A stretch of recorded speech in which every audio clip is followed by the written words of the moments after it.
47 men, 2 years of waiting, 1 night. This is the most famous act of loyalty in Japanese history, and it begins not with swords, but with a man who let a stranger spit on his face and did nothing. March 1701, Edo, the seat of Tokugawa power. 2 provincial lords have been summoned to the shogun's palace to learn court protocol, the precise rituals and ceremonies required of samurai in the capital. Their instructor, Kira Yoshinaka, a senior court official, a man of considerable power in the palace hierarchy. The historical record is incomplete on the specifics, but what is certain is that Kira Yoshinaka treated one of the lords, Asano Naganori, a young provincial lord from Ako, with systematic, deliberate contempt. Whether Asano had failed to provide the expected financial gifts to Kira, whether Kira simply disliked him, whether there was a deeper political dimension, historians disagree. What is not disputed, over weeks of instruction, Kira publicly humiliated Asano, mocked his provincial manners, called him a country bumpkin in front of other lords. On the 14th day of the 3rd month, Asano reached his limit. Inside the shogun's palace, one of the most sacred locations in the Tokugawa realm, where drawing a weapon was forbidden, Asano drew his short sword and attacked Kira. He wounded him, did not kill him, was immediately restrained. The sentence was immediate and absolute. Drawing a weapon inside the palace, attacking a fellow official, was punishable by death. That same day, Asano Naganori was ordered to commit ritual suicide. His domain, the Ako domain, was confiscated.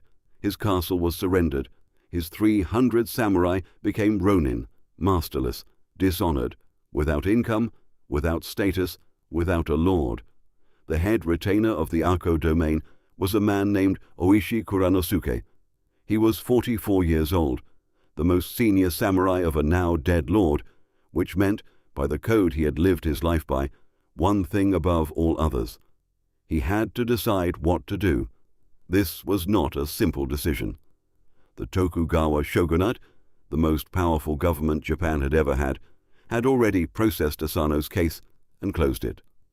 Kira had been found to have acted within his authority. A vendetta against Kira would be an act of rebellion against the shogunate itself, punishable by death, not honorable death, criminal death, the deaths of men who had violated the law and the social order. And yet, Asano had been humiliated, had died for drawing a blade against his humiliator, had received no justice. Kira was alive, wealthy, protected, continuing his court role. Oishi gathered the loyal retainers, 60 of them initially committed. They made a private vow, not written, not formal, not witnessed by any one official, just said, between men who had served the same lord. The vow required something that most commitment never demands, the willingness to appear as exactly the opposite of what you are, to be seen as broken while being unbroken, to be seen as faithless while carrying faith in the most demanding private form it takes. The 47 men dispersed, deliberately, visibly, publicly. They became other things, merchants, monks, craftsmen, laborers. They spread across Japan. They allowed word to travel that the Ako samurai had given up, had abandoned their lord's memory, had accepted their new lives. Kira Yoshinaka was not foolish. He knew he was hated. He employed spies specifically to watch the former Ako samurai. And the reports that came back were consistent. They were scattered, demoralized, no longer a threat. Oishi, their leader, had moved to Kyoto. The reports about him were particularly reassuring to Kira's spies. Oishi Kuranosuke spent those 2 years visiting sake houses, consorting with geisha, drinking publicly, loudly, the picture of a samurai who had lost everything and given himself to pleasure. One night, a samurai from another domain spotted Oishi passed out drunk in the street of Kyoto. The samurai stopped, looked down at this man, who had been one of the most respected senior retainers in Japan, lying in the gutter. He kicked him, spat on his face, and said, "This is what becomes of a samurai who forgets his duty to his lord." Oishi did not respond. He lay there. Let it happen. felt it happen, said nothing, because his lord was not yet avenged, and until that moment came, everything else was subordinate, everything, including his dignity, including his reputation, including how he appeared to every person watching. Here is what the 47 Ronin actually cost, beyond the final night. Oishi's son, Chikara. He was 15 years old when his father joined the conspiracy. He spent 2 years watching his father perform public disgrace, knowing the truth. At the end, he was 16. He fought at the final battle. He was one of the 47. He died with them. One of the 47, Terasaka Kichiemon, was ordered by Oishi to leave the group before the attack, to survive, to carry word of what they had done to Asano's grave. He spent the rest of his life as the one who walked away. Historical records describe him as a man who could not forgive himself for being the one who lived. One of the 47 divorced his wife before the attack, not because his marriage was unhappy, because he needed Kira's spies to report that he was a broken man whose own family had left him. He sent her away. The records don't say whether she knew why. These are the costs that never appear in the legend, the things that were sacrificed not dramatically, not in a single night of battle, but day by day, in the long, ordinary middle of keeping a private vow that nobody believed you still held. December 14th, 1702. Edo. Winter. Snow falling.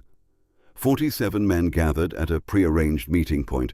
They dressed in matching armor they had been preparing and hiding for months. Each man knew what would follow the night's work. They were not going to survive this, not legally, not in the Tokugawa Japan, where they had committed an unauthorized act of revenge against a government official. They were going to succeed, and then they were going to die for it. They moved through the snow in 2 groups, front entrance and back entrance, simultaneous, signal the beating of a drum. Kira's compound was well guarded. He had anticipated attack, though apparently not on this night. The 47 Ronin fought through the guards. The fighting lasted approximately 2 hours. 16 attackers were wounded. None died. When the compound was secured, they searched for Kira. He was found hiding in an outbuilding, a storage room, crouched behind a pile of coal. Oishi knelt before him, explained who they were, why they had come, what their lord had suffered, offered Kira the opportunity to die honorably, to commit suicide as their lord had, with the same short sword that Asano had used on the day he was ordered to die. Kira did not respond. He was trembling, silent. After a long pause, Oishi killed him. They carried his head through the snowy streets of Edo to Sengakuji Temple, where their lord Asano was buried. They placed Kira's head on the grave, washed it with water from the temple well, then reported themselves to the authorities. What happened next divided Japan. The Tokugawa government faced a problem it had no precedent for. On one side, the 47 Ronin had committed an unauthorized act of violence against a government official. They had planned it for 2 years, organized it, executed it. This was a direct violation of Tokugawa law. The sentence was clear: criminal execution. The death of common criminals, without ceremony, without honor. On the other side, these men had fulfilled the highest obligation of the samurai code: loyalty to their lord, the duty of vengeance for dishonor, the precise code that the Tokugawa shogunate had spent a century promoting as the foundation of samurai society. If the government executed these men as criminals, it was saying that the code was subordinate to the law, that loyalty to lord mattered less than obedience to institution. This was not an abstract debate. This was the central question of what the samurai code actually meant. The shogunate debated for 6 weeks. The scholars, the officials, the lords of the realm, all divided. The final decision: the 47 Ronin would be allowed to commit ritual suicide, not executed as criminals, permitted to die as samurai. The distinction matters. It was the government's way of saying what you did was illegal, and we cannot let it stand unchallenged. And also, we cannot pretend it was not honorable. So, you will die, but you will die as the samurai you are. On February 4th, 1703, 46 of the 47 Ronin committed ritual suicide. The 47th, Terasaka Kichiemon, had been pardoned and released. He had been ordered to survive, to be the witness. He outlived them by decades. He died at age 87, having spent every year making pilgrimage to the graves. The other 46 were buried in a single row at Sengakuji Temple, beside the grave of their lord. That cemetery still exists. Every year, hundreds of thousands of people visit. They bring incense. They pour water on the graves. 400 years later, we referenced this story in the Bushido series, in the videos on Meiyo and Chugi. Now, having the full story, I want to ask the question the shogunate couldn't answer. Were they right? They broke the law. They committed planned, organized violence against a government official. They destabilized the social order that the Tokugawa peace was built on. If every samurai who felt his lord had been dishonored could organize a private army, the country would return to the civil war Nobunaga, and Tokugawa had spent their lives ending. But here is the other side. The system that condemned Asano, that allowed Kira to humiliate him without consequence, was not justice. It was power protecting itself, and the 47 Ronin were saying, with their lives as the proof, that there is a standard higher than institutional law, a private standard, an internal standard. The standard of, was it right? Not, was it legal? Not, was it safe? Was it right? They said yes, and they paid the full price of that answer. In the Samurai Mind series, we covered the concept of Meiyo, the private standard that exists independently of whether anyone is watching. The 47 Ronin are the most complete real-world expression of Meiyo in recorded Japanese history.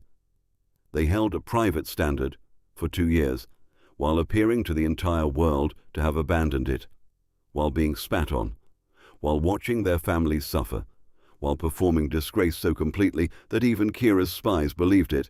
And then, when the moment was right, they acted on it, completely, irreversibly, without asking anyone's permission, without waiting for institutional approval, without any guarantee of being understood. They simply did what their private standard required. Were they right? 400 years of people making pilgrimage to their graves suggests the answer. But the answer was never simple, and that is why the story endures. The 47 Ronin.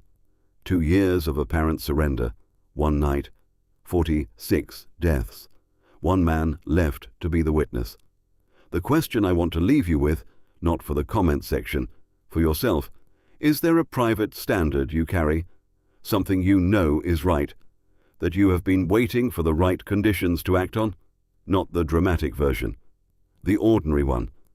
The thing you know, that you have been keeping private because the time hasn't been right, because the conditions aren't perfect, because someone might spit on you in the street if they knew what you were actually doing. The 47 waited 2 years, not passively. They were working, building, preparing, enduring. And when the moment came, they were ready. Next week, Takeda Shingen, the one general who gave Tokugawa and Nobunaga the most serious challenge of their lives. The man, the great Oda Nobunaga, who feared almost nothing, wrote was the greatest threat to his ambitions. A general so formidable that historians still debate whether he would have unified Japan before Nobunaga if he had not died in the most unexpected way possible. That's next video. Drop in the comments. Was the 47 Ronin's decision right? Yes, no, or it's complicated. I want the debate. And say why. 1 sentence is enough. Subscribe. Bell on. I'll see you in the next one.